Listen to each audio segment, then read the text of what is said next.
Jika seseorang menemukan tengkorak beserta tulang belulang tubuhnya dan diperkirakan korban pembunuhan, sepertinya dia menemui jalan buntu untuk mengungkap misteri pembunuhannya.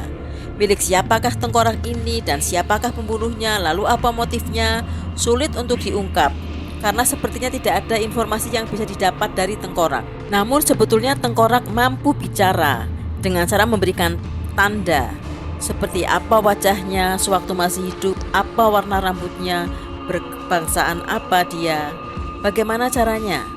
Di episode kali ini Madam Detektif akan menyajikan kisah nyata bagaimana penemuan tengkorak dari korban yang meninggal beberapa tahun sebelumnya bisa direkonstruksi wajahnya dan pada akhirnya bisa menangkap pembunuhnya.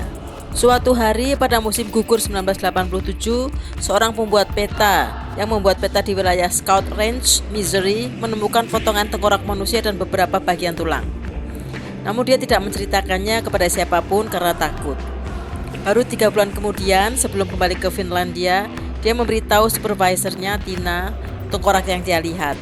Dan keberadaan tengkorak tersebut juga dia beritahu dengan menunjukkan titik lokasi pada peta yang telah dibuatnya. Esoknya, Tina dan beberapa temannya mencari tengkorak tersebut berdasarkan titik lokasi yang ditunjukkan pada peta. Benarlah, pada saat mereka mendekati TKP, di bawah sinar matahari nampak bulatan putih di tengah tanah yang luas. Tidak salah lagi, itulah tengkorak yang dia maksud. Kemudian mereka melaporkan penemuan itu kepada polisi. Begitu sampai di TKP, polisi berhasil mengumpulkan barang bukti, diantaranya tengkorak, tulang pinggul, beberapa tulang iga, tulang rahang bawah lengkap dengan giginya. Semuanya ada 40 potongan tulang. Juga ditemukan rambut dan kancing bertuliskan Texwood, celana jeans dan plastik bekas pembungkus. Potongan-potongan tulang dan tengkorak itu kemudian dibawa ke laboratorium forensik kepolisian Missouri. Berdasarkan bentuk tengkorak dan ukuran celana jeans, diketahui bahwa tengkorak tersebut milik seorang wanita yang bertubuh pendek sekitar 1,5 meter. Diperkirakan meninggal kurang dari 8 tahun. Kondisi tengkorak bagian kepala yang retak menunjukkan bahwa dia adalah korban pembunuhan akibat pukulan benda tumpul. Berdasarkan kondisi tulang pinggul yang memiliki guratan, wanita tersebut pernah melahirkan minimal 2 kali. Berusia sekitar 20-an, kancing bertuliskan Texwood berdasarkan keterangan dari US Customs adalah kancing celana jeans yang hanya diproduksi dan dijual di Asia. Jadi kemungkinan besar korban adalah orang Asia. Namun dengan data yang cukup banyak ini pun, para detektif menemui jalan buntu untuk mengungkap siapa sebenarnya korban. Maka para detektif menyerahkan investigasi lanjutan ke University of Missouri dan selanjutnya ke University of Colorado untuk bisa mendapatkan gambaran wajah korban. Karena wajah korban merupakan kunci utama dalam upaya mengetahui identitasnya. Pertama, mereka meneliti rambut untuk menentukan korban termasuk dalam ras apa. Rambut berdasarkan ras terbagi menjadi 3 kategori: Caucasoid, Negroid, dan Mongoloid. Caucasoid adalah ras yang umum dimiliki bangsa Eropa dan bangsa Semit. Negroid umumnya ras yang mendiami wilayah Afrika, dan Mongoloid umumnya ras yang mendiami wilayah Asia Timur. Kondisi rambut yang sudah hancur menyulitkan penyelidik untuk mengetahui rambut tersebut merupakan ras apa. Hanya didapat keterangan bahwa rambut tersebut bukan merupakan ras Negroid. Selanjutnya merekonstruksi wajah korban berdasarkan kondisi tengkorak. Sama dengan rambut, tengkorak manusia juga diklasifikasikan dalam 3 kategori ras: Caucasoid, Negroid, dan Mongoloid. Berdasarkan ciri tengkorak, ahli antropologi menyimpulkan bahwa korban adalah seseorang yang memiliki ras Mongoloid. Kemudian rekonstruksi wajah pun dimulai melalui beberapa tahap dengan menghitung berapa ketebalan hidung, berapa jarak kedua mata, jarak hidung dan bibir, dan lain-lain yang dimiliki oleh rata-rata ras Mongoloid, dan juga didasarkan pada kondisi tengkorak itu sendiri. Dan akhirnya, seperti inilah kira-kira wajah korban. Setelah itu detektif menyebar wajah tersebut ke berbagai media massa, dan hasilnya sangat memuaskan. 3 hari kemudian, seorang yang bernama Will Laporn Cox menelepon kantor kepolisian dan memberi informasi siapa pemilik wajah tersebut. Dia melihat wajah tersebut di TV, kemudian suaminya mencocokkan di koran. Ternyata mereka berdua mengenali wajah itu sebagai sahabat mereka yang bernama Pansy Nighhouse, istri dari Richard Nighhouse yang tiba-tiba menghilang tanpa kabar sejak 5 tahun lalu. Maka detektif segera mendatangi Richard Niehaus dan mengatakan bahwa mereka menemukan tengkorak istrinya di Scout Range, Missouri. Namun Richard tidak percaya, katanya istrinya sudah lama kembali ke Thailand dan dia sendiri yang mengantarkannya ke airport. Richard berkilah bahwa kemungkinan tengkorak itu milik seorang wanita dari Georgia yang hilang, karena memang pada saat bersamaan ada juga seorang wanita yang hilang yang berasal dari Georgia. Untuk membuktikan bahwa tengkorak tersebut adalah istrinya, ahli rekonstruksi wajah meminta foto panci yang terakhir kepada Richard. Dengan menggunakan teknik memasukkan tengkorak ke wajah kedua wanita tersebut sesuai posisi dalam foto, ternyata hasilnya tengkorak tersebut sangat sempurna masuk ke dalam wajah panci dan sama sekali tidak masuk ke wajah wanita yang hilang dari Georgia. Setelah polisi menunjukkan bukti-bukti forensik ditambah keterangan dari suami istri Cox yang mengatakan bahwa Panci tidak tahan dengan kelakuan dia yang kasar dan ingin kembali ke Thailand bersama anak-anaknya, juga keterangan yang sama dari tetangganya, akhirnya dia mengakui telah membunuh istrinya. Fakta bahwa ternyata Richard sering membawa anak-anak pramuka berkemah di TKP juga memperkuat kecurigaan polisi. Artinya dia sangat mengenal lokasi tersebut. Namun menurut keterangannya dia tidak merencanakan membunuh istrinya. Waktu itu mereka bertengkar dan tidak sengaja istrinya terdorong sehingga jatuh dan meninggal. Pengakuannya itu terbantahkan oleh bukti forensik. Luka di bagian tengkorak kepala belakang korban berdasarkan bukti forensik adalah akibat hantaman benda tumpul, bukan karena jatuh. Dengan kata lain, dia sengaja membunuh istrinya. Akhirnya Richards mengakui perbuatannya bahwa dia membunuh istrinya. Waktu itu mereka bertengkar. Banci minta kembali ke Thailand, tapi Richards tidak mau. Karena emosi, dia memukul Banci di bagian belakang kepala. Untuk memastikan korban sudah meninggal, Richards mencekiknya. Kemudian mayatnya ditaruh di freezer selama 3 bulan.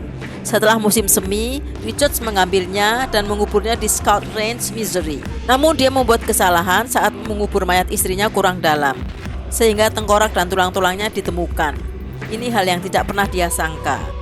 Kedua, dalam pikirannya, jika toh ditemukan, orang tidak akan tahu tulang-tulang dan tengkorak itu milik siapa. Ternyata anggapannya salah.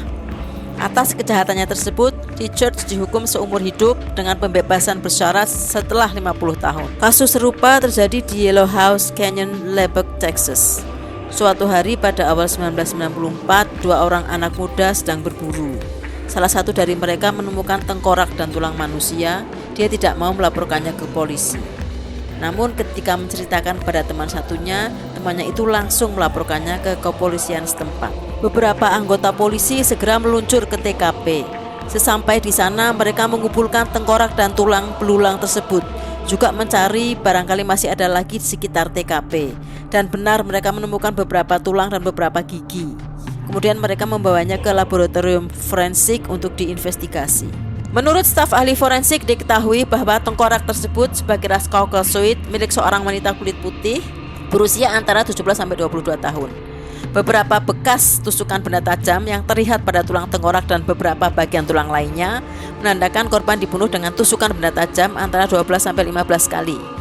Untuk mengetahui seperti apa wajahnya saat masih hidup, seorang ahli antropologi sekaligus seniman lukis Karen Taylor merekonstruksi wajahnya.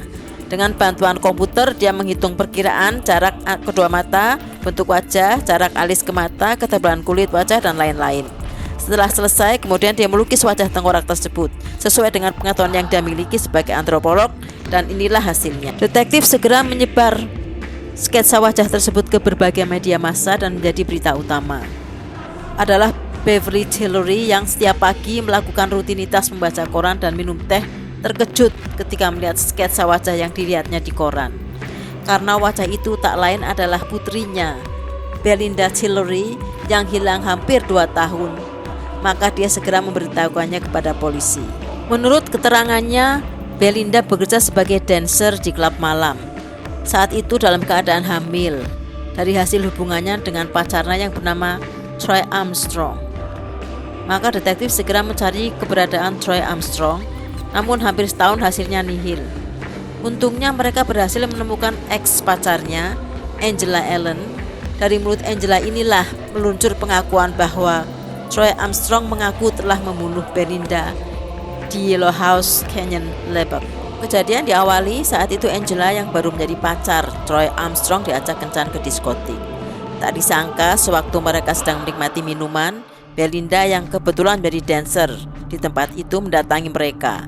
Dia marah-marah karena merasa dikhianati Troy Armstrong, padahal dirinya sudah mengandung anaknya yang saat itu berusia 3 bulan. Begitu tahu Troy Armstrong punya pacar yang sedang hamil, Angela minta putus. Suatu malam, tiba-tiba Troy Armstrong datang ke rumahnya dengan tangan penuh noda darah dan membawa senjata tajam.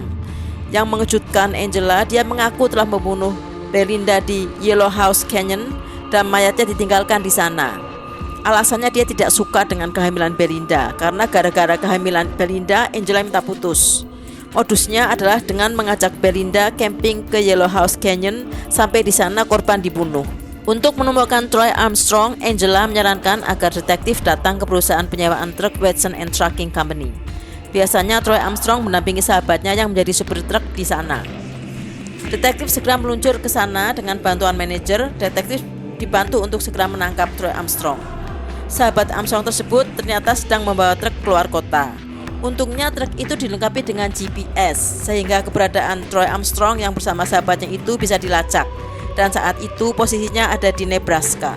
Maka kepolisian Lynchburg segera mengontak kepolisian Nebraska untuk menangkap Troy Armstrong. Mereka memblokade jalan ketika truk yang dibawa sahabat Armstrong mendekati wilayah York, Nebraska. Karena diblokade, sopir menghentikan truknya. Begitu truk berhenti, polisi menyergap Troy Armstrong. Dia sempat bersembunyi di ruang tempat tidur sopir bagian dalam truk, namun ketahuan. Ketika diinterogasi, Troy Armstrong tidak mengakui bahwa ia membunuh Belinda. Tapi pernyataan Angela bahwa Troy Armstrong mengaku kepadanya telah membunuh Belinda dan juga barang-barang yang ditemukan di loker gudangnya ternyata berisi beberapa barang Belinda seperti tas, dompet, SIM atas nama Belinda, dia tidak bisa mengelak. Atas kejahatan yang dilakukan, Troy Armstrong dihukum seumur hidup. Demikian guys, sampai jumpa di kisah berikutnya dan terima kasih sudah menyaksikan.